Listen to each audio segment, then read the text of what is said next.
Hey everyone, this is Gitanjali. आज की इस वीडियो में हम डिस्कस करेंगे सिविल जजमेंट राइटिंग। ये सिविल जजमेंट जो आज इस वीडियो में हम डिस्कस करेंगे ये 2017 में छत्तीसगढ़ सिविल जज के एग्जामिनेशन में पूछा गया क्वेश्चन है। और ये बुक जो मैं अपनी जजमेंट राइटिंग की प्रैक्टिस के लिए रेफ़र कर रही हूँ, उसका लिंक आपको डिस्क्रिप्शन बॉक्स में मिल जाएगा। चलिए स्टार्ट करते हैं। इस केस के फैक्ट क्या हैं कि एक पर्सन है रमेश, जिसकी शादी हुई है संगीता से रायपुर में जून 15, 2000 में हिंदू रिचुअल्स के अकॉर्डिंग। जो ये रमेश है, ये अपनी पिटीशन में ये बात लिखता है कि शादी के 5 साल के बाद सुनीता यानी कि उनकी वाइफ का लव अफेयर है उनके नेबर उमेश के साथ। एक दिन उन्होंने अपनी वाइफ सुनीता को कॉम्प्रोमाइजिंग पोजीशन में उमेश के साथ में उनके घर पर देखा था। जब उन्होंने इसके बारे में एक्सप्लेनेशन मांगी अपनी वाइफ से उस रिलेशन के बारे में, तो उनकी वाइफ ने शोर शराबा करना शुरू कर दिया और उन्हें अब्यूज़ करने लगी। और वो कहने लगी कि वो अपनी ज़िंदगी को अपनी तरीके से ही जीना चाहती हैं। ये जो एप्लीकेंट है हस्बैंड, ये अपने पिटीशन में ये बात भी लिखते हैं कि ये मेंटली शॉक्ड हैं अपनी वाइफ के इस एडल्ट्रस बिहेवियर से और क्रूएलिटी से जो इनकी वाइफ इनके साथ करती हैं।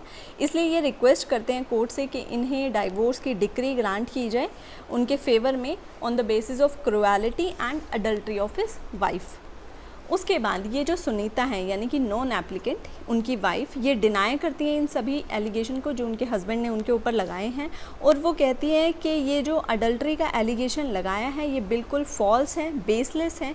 उसके साथ ही ये कहती है कि ये जो हस्बैंड है यानी कि ये रमेश जो है, ये इन्हें डायबिटीज़ है और इम्पोर्टेंसी है, और जब मैं इन्हें ट्रीटमेंट के लिए कहती हूँ तो ये मुझे मारने लगते हैं। उसके बाद ये जो एप्लीकेंट है यानी कि हस्बैंड, ये एग्ज़ामिन करवाता है जो इनके घर में मेड हैं उन्हें। उनका नाम है राधा, एज प्रोसिक्यूशन विटनेस 2।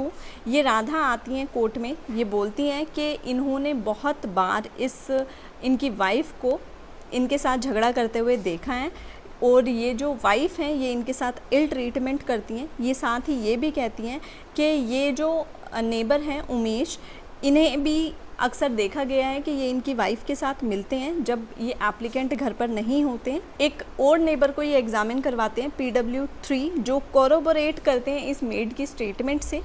और ये जो दोनों पार्टीज़ हैं यानी हस्बैंड और वाइफ, ये दोनों अपनी साइड से डॉक्टर की जो प्रेस्क्रिप्शन स्लिप हैं इस हस्बैंड की डायबिटीज़ की यानी कि इस एप्लीकेंट की डायबिटीज़ की, दोनों अपनी साइड से ये लगाते हैं कि कहाँ पर इनका ट्रीटमेंट हो रहा है। और साथ ही ये जो हस्बैंड है ये एग्जामिन करवाते हैं डॉक्टर मनजीत सिंह को एज प्रोसिक्यूशन विटनेस 4, जो कि आकर कोर्ट में ये बात कहता है कि ये जो हस्बैंड है ये सेक्सुअल एक्टिविटीज़ करने के लिए फ़िट है, इन्हें इम्पोर्टेंसी की कोई बीमारी नहीं है। चलिए स्टार्ट करते हैं जजमेंट राइटिंग। देखिए, क्योंकि हम यहाँ सिविल जजमेंट राइटिंग कर रहे हैं तो सिविल में क्या होता है, हमारे इशू फ्रेम होते हैं। तो यहाँ जो पैरा 5 तक के जो भी पैरा हैं इनका सीक्वेंस हर सिविल जजमेंट में सेम रहेगा। सबसे पहले तो आप कोर्ट का नाम लिखेंगे, उनकी डेजिग्नेशन लिखेंगे। क्योंकि ये डाइवोर्स पिटीशन है तो ये फैमिली कोर्ट में लिखेगी, इसलिए हम लिखेंगे in the court of, in नहीं लिखना, द कोर्ट ऑफ प्रिंसिपल जज family court Raipur Chhattisgarh, presided by, जो भी जज होंगे उनका नाम आएगा। राइट साइड पे CIS number, civil application number, date of institution. Right side में जो एप्लीकेंट है उनकी डिटेल्स वर्सेस जो रेस्पोंडेंट हैं उनकी पूरी डिटेल्स आ जाएंगी। उसके बाद दोनों की साइड से कौन से काउंसिल प्रेजेंट हो रहे हैं उनके नाम आ जाएंगे। उसके बाद सेंटर में आप लिखेंगे जजमेंट कैपिटल लेटर्स में। उसके बाद नीचे आप ब्रैकेट में लिखेंगे ये किस दिन प्रोनाउंस किया गया। उसके बाद ध्यान रहे पैरा 1 से लेकर पैरा 5 तक की जो सीक्वेंस है वो सेम रहेगी। पैरा 1 में लिखा जाएगा कि ये जो सूट या पिटीशन फाइल की गई ये किस सेक्शन में फ़ाइल की गई। पैरा 2 में जो भी एडमिटेड या डिनाइड फैक्ट होगा वो लिखा जाएगा। पैरा 3 में एप्लीकेंट या प्लेंटिफ की पूरी स्टोरी लिखी जाएगी। पैरा 4 में रेस्पोंडेंट या डिफेंडेंट की पूरी स्टोरी लिखी जाएगी। उसके बाद पैरा 5 में इस एडमिशन और डिनाइल के बेसिस पे इशू फ्रेम किए जाएंगे। चलिए देखते हैं पैरा 1 में हम क्या लिखेंगे। यहाँ क्योंकि ये पिटीशन हस्बैंड ने फाइल करी है क्रूएलिटी और अडल्ट्री के ग्राउंड पर, तो हम लिखेंगे कि ये जो प्रेजेंट पिटीशन है एप्लीकेंट ने रेस्पोंडेंट के अगेंस्ट फाइल करी है section 13 close 1, section 13 close 1A of Hindu marriage act 1955 के अकॉर्डिंग। उसके बाद ब्रैकेट में हम लिखेंगे कि आगे जब भी हम हिंदू मैरिज एक्ट को यूज़ करेंगे तो हम उसकी जगह लिखेंगे HMA किस लिए डाली है? For a decree of divorce on the ground of adultery and cruelty. उसके बाद पैरा 2 में आप जो भी एडमिटेड या डिनाइड फैक्ट है उसे लिखेंगे। यहाँ इस केस में जो इनका डेट ऑफ मैरिज है वो एडमिटेड फैक्ट है, तो हम पैरा 2 में यही बात लिख देंगे कि इस केस में ये एडमिटेड फैक्ट है कि एप्लीकेंट और रेस्पोंडेंट की जो शादी है वो रायपुर में जून 15, 2000 को हुई थी हिंदू रिचुअल्स के अकॉर्डिंग। उसके बाद पैरा नंबर 3 में एप्लीकेंट की पूरी स्टोरी आएगी। तो एप्लीकेंट की स्टोरी क्या है कि इनकी शादी हुई थी 15 जून 2000 को रायपुर में हिंदू रिचुअल्स के अकॉर्डिंग, और 5 साल के बाद ये जो इनकी वाइफ है इनका लव अफेयर हुआ इनके नेबर एडवोकेट उमेश के साथ। एक दिन एप्लीकेंट ने अपनी इस वाइफ को कॉम्प्रोमाइजिंग पोजीशन में देखा उमेश के साथ उनके घर पर ही। जब उन्होंने उससे इस बात की एक्सप्लेनेशन मांगी तो उन्होंने शोर शराबा, यानी कि उनकी वाइफ ने शोर शराबा करना शुरू कर दिया और उन्हें अब्यूज़ करने लगी और कहने लगी कि मैं अपनी लाइफ को अपनी तरीके से जीऊँगी जैसा कि मैं चाहती हूँ। एप्लीकेंट जो हस्बैंड हैं यहाँ पे वो मेंटली शॉक्ड हैं अपनी वाइफ के इस अडल्ट्रस बिहेवियर से और उनकी क्रुएलिटी से, इसलिए ये हस्बैंड इस प्रेजेंट पिटीशन को कोर्ट के सामने फाइल करते हैं on the basis of cruelty and adultery.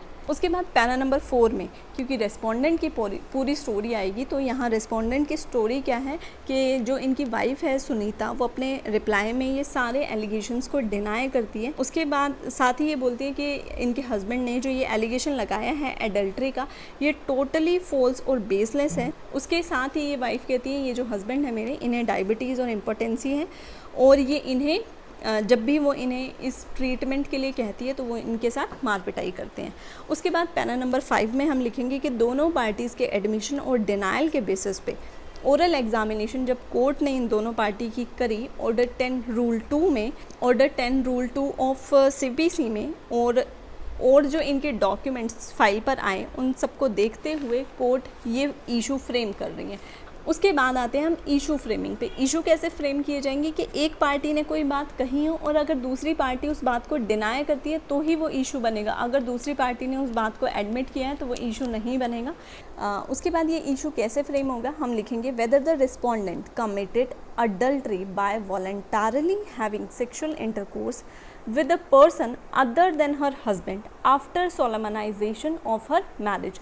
मतलब ये जो इशू फ्रेम किया जाएगा हर एक चीज़ को इस तरह से डिफ़ाइन की जाएगी कि किस एक्ट की वजह से जो ये एक्ट है रेस्पोंडेंट का ये क्रुएलिटी या अडल्ट्री माना जा रहा है।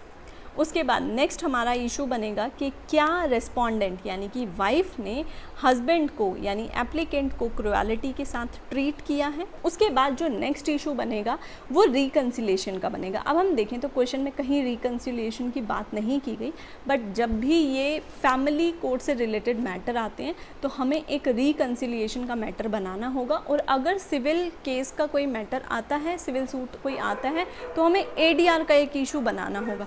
तो वही इशू हम यहाँ बनाएंगे कि क्या whether there is any element of reconciliation between the parties, कि क्या रिकन्सिलिएशन हो सकता है। उसके बाद नेक्स्ट इशू हम बनाएंगे कि क्या एप्लीकेंट यानी कि हस्बैंड एंटाइटल है डिक्री ऑफ डाइवोर्स के लिए on the ground of cruelty and adultery. उसके बाद लास्ट हमारा इशू बनेगा रिलीफ और कोस्ट का। उसके बाद आप ध्यान दें तो जो ये इशू फ्रेम किए जा रहे हैं सबसे पहले लिखा जाएगा सीरियल नंबर, उसके बाद इशू, उसके बाद थर्ड कॉलम में लिखेंगे ओनर्स ऑफ प्रूफ, उसके बाद लास्ट वाले कॉलम में लिखेंगे फाइंडिंग्स। ये फाइंडिंग्स तभी फिल की जाएंगी जैसे जैसे हम एक एक इशू को डिसाइड करते जाएंगे। उसके बाद आते हैं पैरा नंबर 6 पर। पैरा नंबर 6 स्टार्ट करने से पहले हम सेंटर में लिखेंगे determination and analysis of issue with reasons. यहाँ पे हमने जितने इशू बनाए हैं सबको इकट्ठा लेकर चलेंगे, तो हम यही लेके चलेंगे इशू नंबर 1 2 3 4। देखिए उसके बाद यहाँ पैरा नंबर 6 से एंड तक जो भी चीज़ें आ रही हैं यहाँ पे जुडिशियल माइंड अप्लाई हो रहा है। अब तक के जो 5 पैरा थे यहाँ पे हम सारी चीज़ क्वेश्चन से ही उठाकर लिख रहे थे। अब यहाँ से हमारा जुडिशियल माइंड लगना स्टार्ट होगा। देखिए यहाँ हम सबसे पहले लिखेंगे कि रिपीटिशन ऑफ एविडेंस को अवॉइड करने के लिए हम जो ये सारे इश्यूज़ हैं इनको इकट्ठा ही एनालाइज करेंगे। ये मैक्सिम है एक्टोरी इनकम्बेट ओनस प्रोबेंडी और section 102 of Indian evidence act के अकॉर्डिंग जो ओनस होगा किसी भी इशू को प्रूव करने का वो एप्लीकेंट के ऊपर होगा। एप्लीकेंट अपने इन ओनस को डिस्चार्ज करने के लिए अपीयर होता है एज PW1 और कहता है कि उसकी शादी हुई थी रायपुर में जून 15 हिंदू रिचुअल्स के अकॉर्डिंग 5 साल के बाद जो ये रेस्पोंडेंट है, इनके लव अफेयर स्टार्ट हुए नेबर के साथ, और उनके साथ इन्होंने इसे कॉम्प्रोमाइजिंग पोजीशन में देखा। जब वो कहते हैं कि जब इन्होंने उससे एक्सप्लेनेशन मांगी तो उसने ह्यू एंड क्राई करना स्टार्ट कर दिया। ये फैक्ट है जो एप्लीकेंट का कि जैसे उसने उन्हें अपनी वाइफ को इन कॉम्प्रोमाइजिंग सिचुएशंस में देखा तो उनसे उसने क्वेश्चन किया, तो ये फैक्ट रेलेवेंट होगा सेक्शन 8 में as a subsequent conduct of applicant influenced by fact in issue. साथ ही ये जो PW1 यानी एप्लीकेंट है, इसकी जो एविडेंस है ये डायरेक्ट एविडेंस है with regard to issue of fact of adultery under section 60। क्योंकि ये 60 में क्यों रेलेवेंट है? क्योंकि इसने ये सारी चीज़ें अपनी आँखों से देखी हैं। साथ ही PW1 यानी कि ये एप्लीकेंट और कोर्ट में कहता है कि जब उसने एक्सप्लेनेशन मांगी तो इसने शोर शराबा करना स्टार्ट कर दिया और वो कहने लगी कि मैं अपनी लाइफ को अपने हिसाब से ही जीना चाहती हूँ। ये फैक्ट भी रेलेवेंट होगा section 8 as a subsequent conduct of the respondent. पहले जो कंडक्ट था वो एप्लीकेंट का कंडक्ट था कि उसने उससे क्वेश्चन पूछा, यहाँ वो शोर शराबा करने लगा तो ये एक्ट रेस्पोंडेंट का है influenced by fact in issue. ये जो एप्लीकेंट है उसके बाद कहता है कि ये मेंटली शॉक्ड है अपनी वाइफ के इस अडल्ट्रस बिहेवियर से और क्रुएलिटी से, और जब इसे क्रॉस एग्जामिन किया गया तो ये रिबट नहीं हुआ। अब आप क्वेश्चन में देखें तो कहीं भी ये क्रॉस एग्जामिनेशन वाली बात नहीं लिखी हुई। जब नहीं लिखी हुई तो हम ये सारी चीज़ें प्रिज्यूम करते हुए चलेंगे और अपनी जजमेंट राइटिंग में साइट करते हुए चलेंगे। उसके बाद आते हैं नेक्स्ट पैरा पे। यहाँ पे हम लिखेंगे कि आगे एप्लीकेंट ने किन्हें एग्जामिन करवाया। तो यहाँ पे उसके बाद एप्लीकेंट ने अपने एग्जामिनेशन के बाद नेक्स्ट अपने जो डोमेस्टिक मेड हैं उनके घर की राधा, उन्हें प्रोसिक्यूशन विटनेस 2 की तरह एग्ज़ामिन करवाया, जो आकर कोर्ट में कहती हैं कि उसने बहुत बार दोनों पार्टीज़ को आपस में लड़ते हुए देखा है। ये जो वाइफ है उनकी यानी कि रेस्पोंडेंट, ये इल ट्रीट करती हैं अपने हस्बैंड को। ये फैक्ट जो इस मेड ने बताया कि पहले भी ये इस तरह से लड़ाई झगड़ा करते हैं, रेलेवेंट होगा सेक्शन 8 में as previous conduct of the respondent. ये साथ में ये मेड बात कहती है कि ये जो उमेश है नेबर, जिनके साथ इस वुमेन के रिलेशंस हैं, इन्हें कई बार देखा गया है कि ये सुनीता से यानी कि इनकी वाइफ से जब ये एप्लीकेंट घर पर नहीं होते तो ये इनसे मिलते हैं। ये फैक्ट जो है कि जब एप्लीकेंट घर पर नहीं होता तो ये उमेश उनके घर पे आकर उनसे मिलते हैं। ये फैक्ट अडल्टरी को हाईली प्रोबेबल बना रहा है और ये रेलेवेंट होगा section 11 of Indian evidence act में। और ये मेड उसके बाद जब इन्हें क्रॉस एग्जामिन किया जाता है तो ये रिबट नहीं होती। उसके बाद इनके एक नेबर और हैं सोहन, उनको एग्जामिन करवाते हैं एज PW3। जो PW2 है यानी कि ये जो मेड है इसकी बातों से कोरोबोरेट करते हैं अपनी सारी टेस्टिमनी को, और वो भी रिबट नहीं होते अपनी क्रॉस एग्जामिनेशन में। उसके बाद यहाँ प्रोसिक्यूशन की एविडेंस पूरी हो गई। उसके बाद जो ये सुनीता है यानी कि रेस्पोंडेंट, ये खुद अपीयर होती हैं एज DW1 यानी कि डिफेंस विटनेस 1, और इन सारे एलिगेशन को जो उनके ऊपर लगाए गए हैं उन्हें डिनाई करती हैं। और वो कहती हैं कि ये जो अडल्ट्री का चार्ज उनके ऊपर, ये जो अडल्ट्री का एलिगेशन उनके ऊपर लगाया गया है ये टोटली फॉल्स और बेसलेस है। साथ ही वो कहती हैं कि ये जो इनके हस्बैंड हैं ये डायबिटीज़ और इम्पोर्टेंस से सफ़र्ड हैं और वो उनको मारते हैं जब भी वो इनको ट्रीटमेंट के लिए कहती हैं।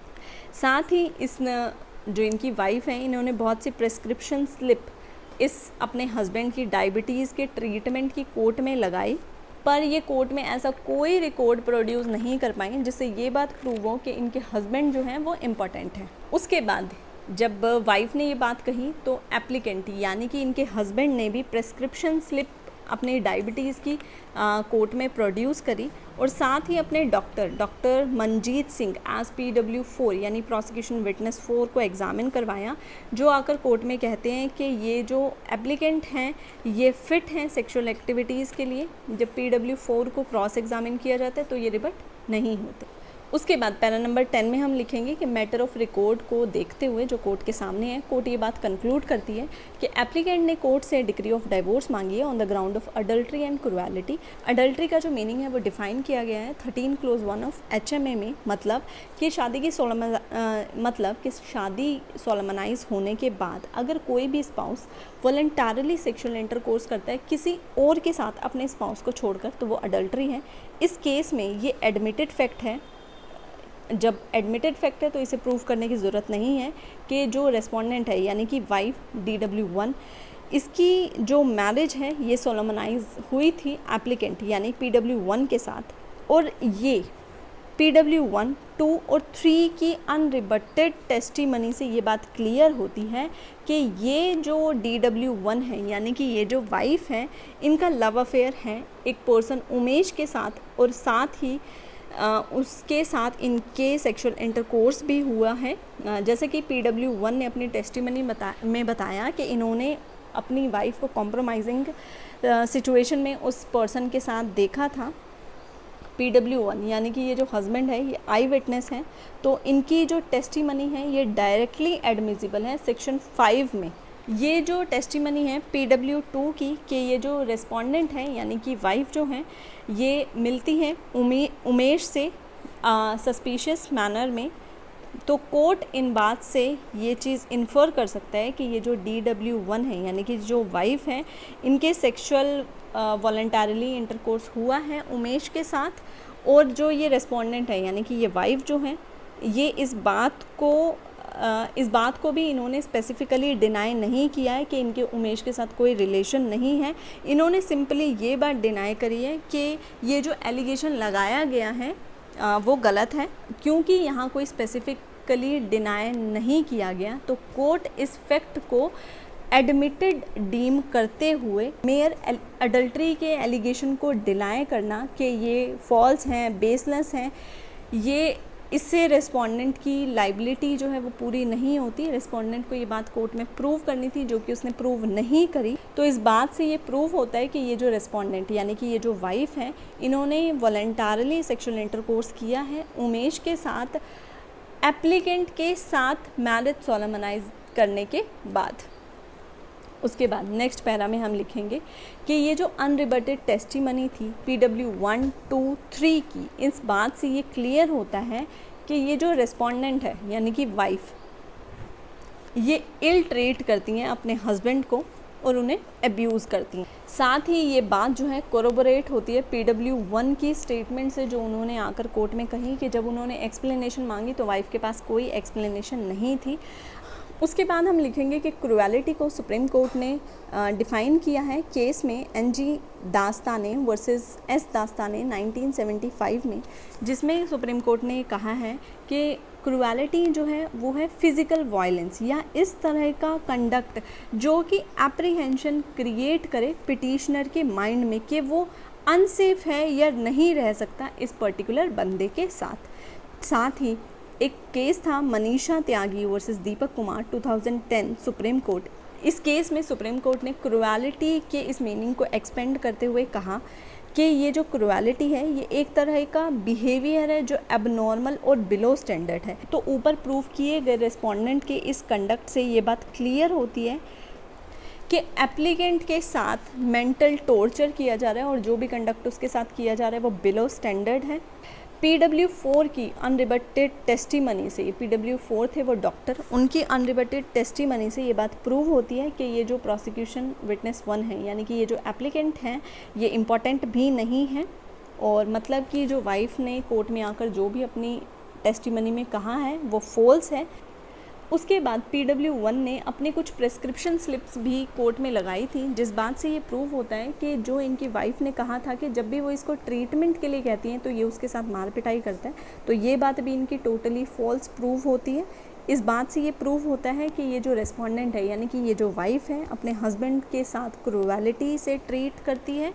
उसके बाद अब ये जो इशू नंबर 1 और 2 था क्रूएलिटी और अडल्टरी का, ये तो प्रूफ हो चुके हैं। उसके बाद हमने नेक्स्ट इशू फ्रेम किया था रिकन्सिलिएशन का, तो वही चीज़ हम यहाँ एनालाइज करेंगे कि जो भी कोर्ट के सामने फैक्ट्स, प्लीडिंग और एविडेंस आए हैं उनसे ये बात शो होती है कि ये जो एप्लीकेंट यानी कि हस्बैंड हैं इन्होंने कभी भी अपनी वाइफ के इस अडल्ट्रस एक्ट को कंडोन नहीं किया।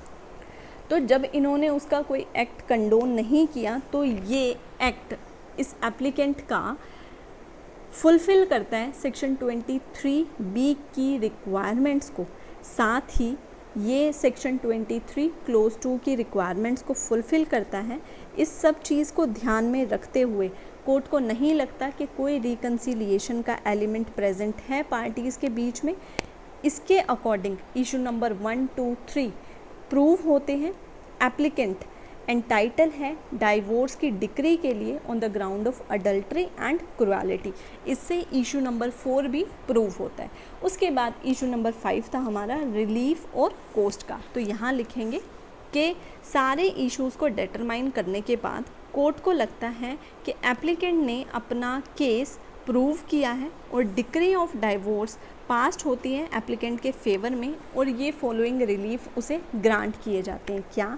पहला तो कि एप्लीकेंट एंटाइटल है डिक्री ऑफ डाइवोर्स के लिए। दूसरा कि ये जो नॉन एप्लीकेंट यानी कि रेस्पोंडेंट हैं, वाइफ हैं, वो अपनी तो कॉस्ट बियर करेंगी, साथ में एप्लीकेंट की कॉस्ट भी बियर करेंगी। राइट साइड पे आप साइन करेंगे प्रिंसिपल जज फैमिली कोर्ट रायपुर छत्तीसगढ़। उसके बाद लेफ्ट साइड पे आप लिखेंगे decree to be drawn accordingly, कुछ स्पेस छोड़कर लिखेंगे this judgment is dated signed and pronounced in open court. उसके बाद दोबारा से साइन करने हैं प्रिंसिपल जज फैमिली कोर्ट रायपुर छत्तीसगढ़।